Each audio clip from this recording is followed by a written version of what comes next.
Fala pessoal, tudo bem com vocês? Eu espero que sim. O meu nome é Murilo e sejam todos muito bem-vindos ao canal para o segundo vídeo do Murilo Extracast. A primeiro momento, esse era um quadro do canal destinado a suprir uma lacuna das semanas que não tinham convidados para fazer o bate-papo. Porém, agora ele está adquirindo um novo objetivo, que é ser um vídeo extra produzido todo final de semana para falar sobre cultura geek pop, ou seja, todo final de semana vai ter esse vídeo aqui comentando sobre jogos, sobre filmes, sobre seriados, até mesmo animes, mangás e manhwas, beleza?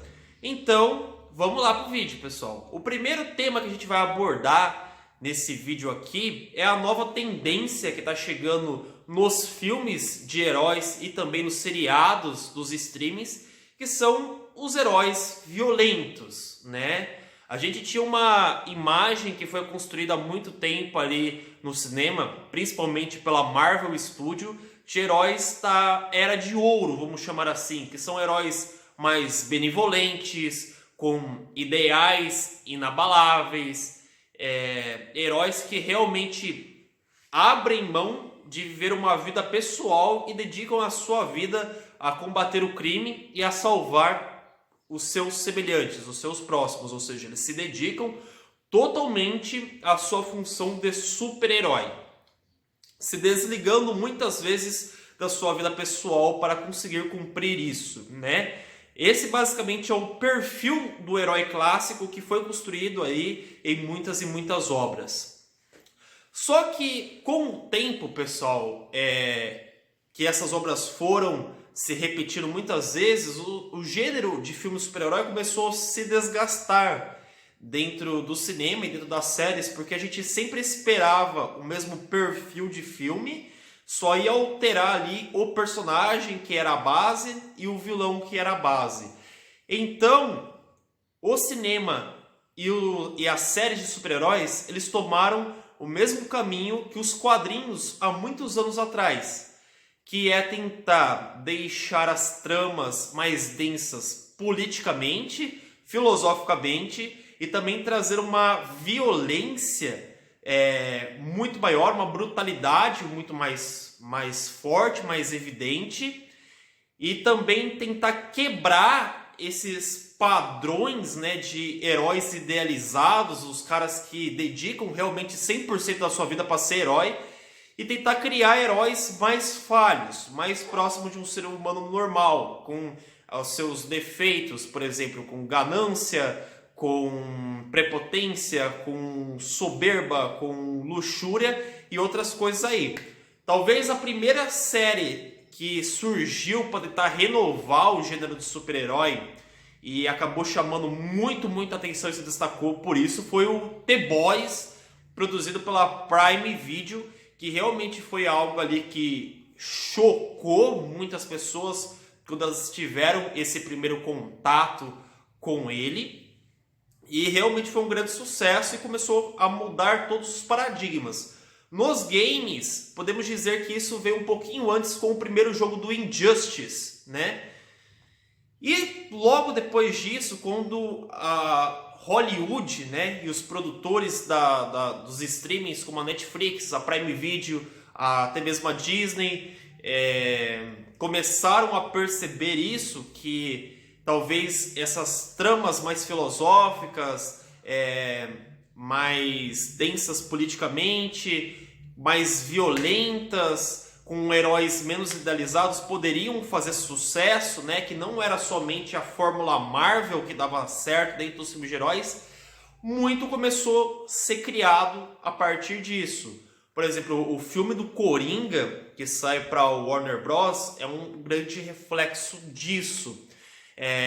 Seriados como O Legado de Júpiter, que estreou recentemente na Netflix, e até mesmo O Invencível, seriado de animação que saiu pela Prime Video, são reflexos que heróis mais imperfeitos, mais próximos de um ser humano, pode dar sim uma oxigenada, uma respirada para o gênero de herói. E está sendo muito interessante ver essa nova tendência aqui nos mercados. Porém, pessoal, isso também não é uma novidade. aconteceu com os quadrinhos lá atrás, na passagem da Era de Ouro para a Era de Prata. Na Era de Ouro a gente tinha realmente esses heróis mais benevolentes, mais idealizados, mais utópicos, né? Que não tinham imperfeições, que realmente dedicavam suas vidas inteiras à sua função de super-herói ali, e que todos eles tinham um senso meio que de justiça, de ordem, inabalável. Porém, né, essas histórias com esses valores mais perfeitos eram dedicadas para crianças. Os quadrinhos eram dedicados mais para o público infantil e para o adolescente na época. Conforme os adolescentes começaram a se tornar adultos e começaram a continuar acompanhando essas graphic novels, né, não abandonar as suas leituras de quadrinhos, começou a criar uma demanda no mercado que essas histórias amadurecessem, né? Então, o caminho que alguns roteiristas começaram a tomar para amadurecer essas histórias é começar a criar heróis mais violentos, com ideologias mais questionáveis, com sensos de justiça mais questionável, colocar discussões filosóficas dentro das obras, colocar discussões políticas dentro das obras, e isso ali trouxe uma oxigenada também para o gênero de quadrinhos um tempo atrás. Porém, isso foi freado porque durante a época de prata ali dos heróis, né, começou a ter uma censura em cima dos quadrinhos, e essa censura ali evitava que uma violência muito brutal, muito exagerada fosse desenvolvida. E então, para que a DC, a Marvel e outras graphic novels conseguissem vender nos Estados Unidos, eles tinham que passar por esse grifo da censura. E para passar no grifo da censura, muitas histórias tiveram que regredir a ser mais infantilizadas, a manter os heróis ali com ideologias benevolentes e serem 100% do tempo corretos. Do mesmo jeito que as séries e filmes de super-herói precisaram de um amadurecimento, né? Tiveram um público que queria histórias diferentes, um público adulto que queria continuar sendo representado por essa parcela de entretenimento. As animações hoje em dia estão começando a ter o reflexo disso. Lá no Ocidente, né, principalmente no Japão, que é um grande produtor de anime, essa tendência já foi implementada dentro da sociedade. Como o Japão produz muito anime mesmo, e passa dentro da TV aberta ali, o povo japonês já começou a quebrar os seus preconceitos ali e entender que existe animes produzidos e voltados para criança e animes produzidos e voltados para adulto. Porém, aqui no Ocidente a gente não tinha muito disso, porque desenho para as pessoas eram tudo igual. Os desenhos, mesmo quando voltados mais para os adultos, sempre passavam ali em horários destinados para crianças, com propagandas de brinquedo e outras coisas relacionadas ao público infantil. Então as pessoas ali, entre os anos 1980 a 2008, por exemplo, ainda viam muito essa imagem do desenho, né, da animação relacionada à criança, o entretenimento para o público infantil. Só que o que acontece? Novamente, essas crianças crescem e querem continuar consumindo esse tipo de conteúdo, esse tipo de entretenimento, e querem que essas histórias amadureçam para que eles consigam consumir esse entretenimento com uma melhor qualidade, com uma representatividade para a sua faixa etária. Então, hoje em dia, a gente está começando a ter animações mais voltadas para o público adulto. Um exemplo recente disso é o próprio Invencível, da Amazon Prime, né, do Prime Videos. O Invencível é um seriado de super-herói super saudosista. Ele faz uma saudação direta ali à Liga da Justiça Sem Limites, né, no seu formato de animação, e também em parte do seu universo lembra muito a Liga da Justiça. lembra muito a animação do X-Men Evolution.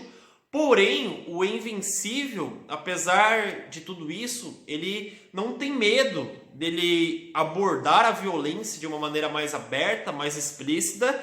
E em alguns momentos ali também ele tenta ser até mais filosófico. Por exemplo, a luta entre o Nolan, o Omni-Man, contra Mark, o Invencível, né? O Omni-Man fala assim, o que vale mais, né? Você tentar defender uma meia dúzia de pessoas aqui, sendo que essas pessoas podem continuar vivas seguindo o Império de Viltrum, e isso realmente vale a pena para você, porque você é diferente de todas elas. Você vai viver muitos e muitos anos, todas elas vão morrer e você vai continuar vivo. E depois que isso acontecer, o que vai sobrar para você, Mark?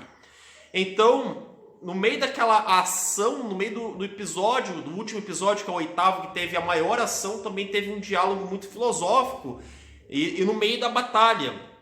E quem olhar com um olhar mais atento acaba pegando todas essas nuances, né, todos esses debates políticos, filosóficos, no meio da obra. Outra animação também muito boa para os adultos que foram lançada recentemente é a série Primal. A série Primal aborda um homem da caverna que vivia um universo junto aos dinossauros, e a sua família é devorada por uma raça de dinossauro chamada Megalossauro, e ele tenta se vingar desses megalossauros e acaba encontrando uma Tiranossauro Rex jovem chamada Fang, que também tem a sua família de dinossauros devorados por esses megalossauros.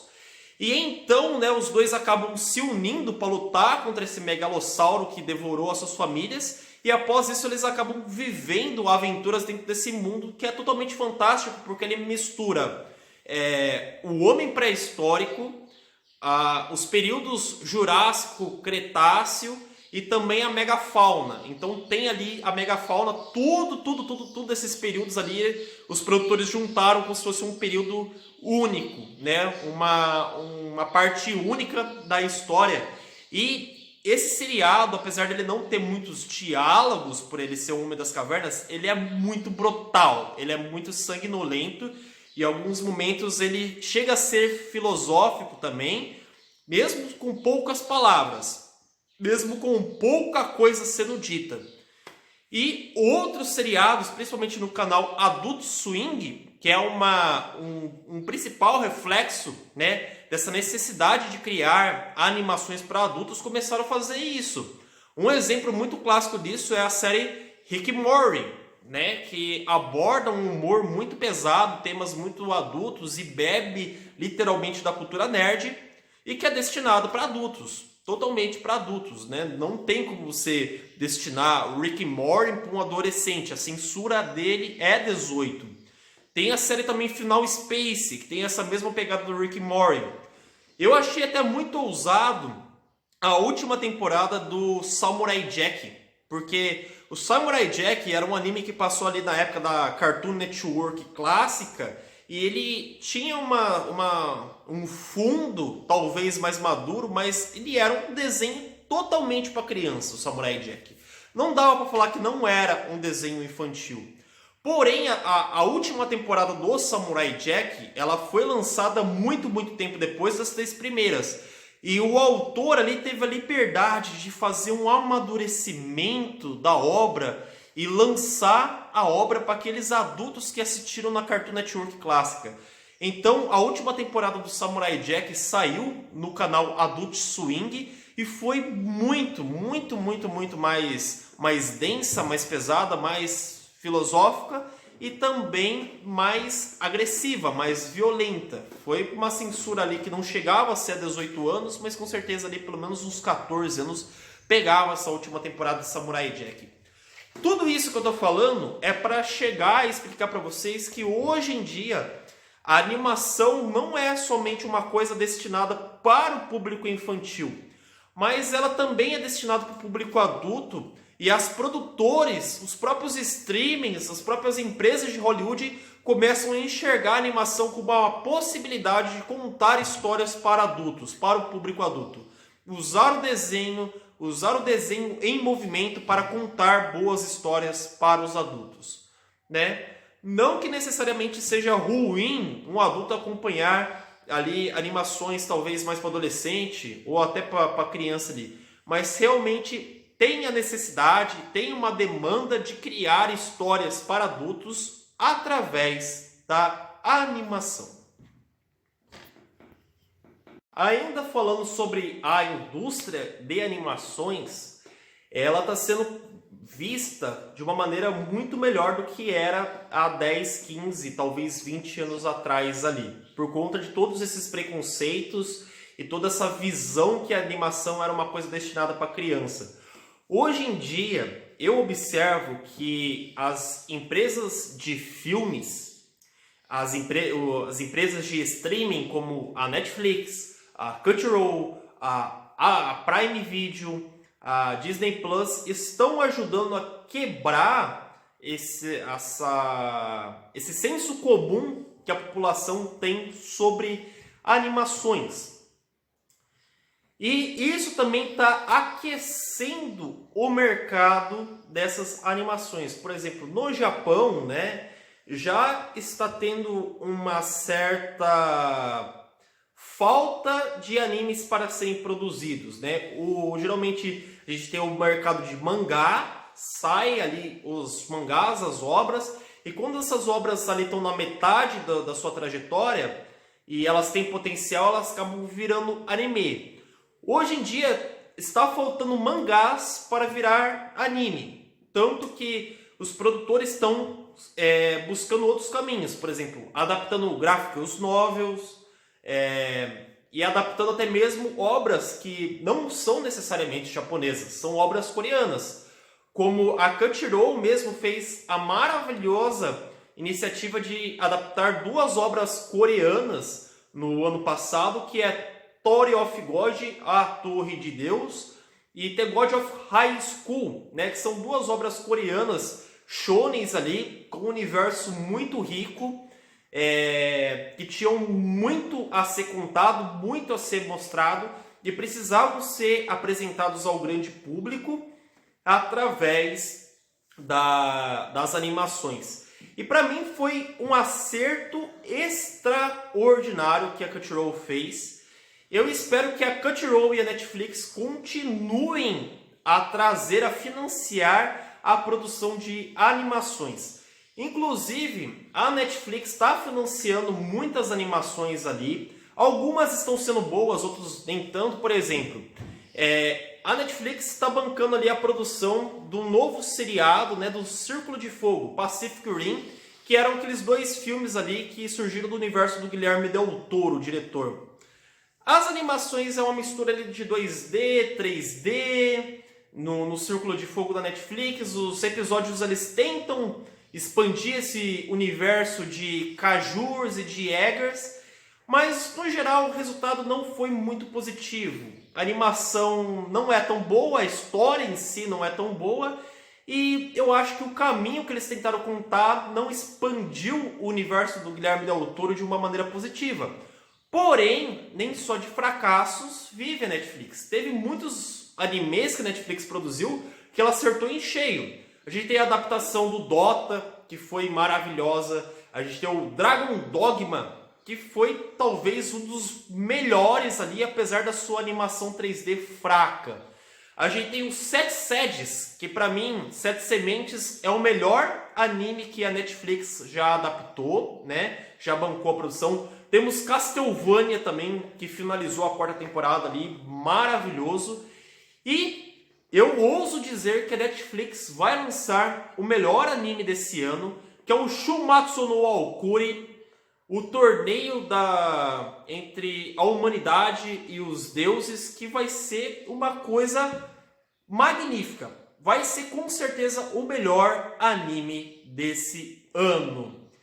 E pessoal, eu acho que a indústria do anime, da animação em geral, tem que crescer mesmo. Temos que ter cada vez mais animações, tanto do cunho japonês, oriental e dos coreanos, dos chineses, como também do ocidente ali, os cartoons, os super-heróis ali. sendo voltados e sendo produzidos para crianças, para o adolescente e para o adulto. Todas as faixas etárias têm que ter representatividade, tem que ganhar conteúdo, tem que ganhar entretenimento, né? Quanto mais o mercado de animação se aquecer, melhor vai ser para a gente que consome esse tipo de conteúdo, esse tipo de produto. Beleza, pessoal? E por fim, para finalizar, eu queria falar sobre o filme do Mortal Kombat, lançado pela Warner nesse ano de 2011 e que para mim foi uma das piores decepções desse ano. Por quê? Mortal Kombat é uma franquia emblemática do universo dos games, né? A sua história foi extremamente bem contada nesses últimos jogos, que é o Mortal Kombat 9, 10 e 11. Algo realmente bem feito, bem explicado, bem amarrado, quase sem falhas, né? E quando os caras tentaram fazer o Mortal Kombat, eles tinham dois caminhos. Tentar pegar o universo de Mortal Kombat e usar como base para contar uma nova história, né? Uma nova perspectiva, uma nova visão sobre aquele universo. Ou você pegar a história dos jogos ali e você criar igual. Você só reverenciar, né? Reproduzir a história dos jogos através de outra mídia, que é o universo do cinema. E esse filme do Mortal Kombat 2011, ele falha nos dois sentidos. Parece que ele está perdido. Ele não é original, ele não segue o seu próprio caminho, apesar de ter um protagonista que não existia no universo clássico do Mortal Kombat. Mas ele também falha em reverenciar, né, em reproduzir, em adaptar a história para essa nova forma de mídia que é o universo do cinema. E principalmente o roteiro desse filme é muito mal feito, os diálogos são bem sem sentido, alguns até não encaixam em sentido narrativo para a história, as lutas até que são decentes ali, mas comparadas com o jogo também são inferiores. E eles também tentaram mudar algumas mecânicas de como os personagens ganharam os poderes ali, de como o universo do torneio do Mortal Kombat funciona. Então eu senti que foi um descuido com essa franquia que poderia ser tão grandiosa dentro do cinema. Poderia ser realmente muito, muito boa. Através desse filme do Mortal Kombat, né, eu percebo que recentemente a diretoria da Warner Bros. Está tendo um descuido com as suas franquias. Então você percebe ali que talvez o erro da DC, né, não seja exatamente o erro da DC ou do Zack Snyder, está sendo um erro da parte administrativa, criativa e talvez da gerência da Warner Bros., que não está tentando produzir bons filmes para contar histórias para o seu público, né? Não está tendo esse carinho por suas franquias, mas sim tentando criar histórias de blockbusters rápidos e lucrativos que gerem dinheiro para eles. Certo, pessoal? Espero que vocês tenham gostado desse ExtraCast. Não se esqueça de deixar o like, se inscrever no canal e até o próximo vídeo.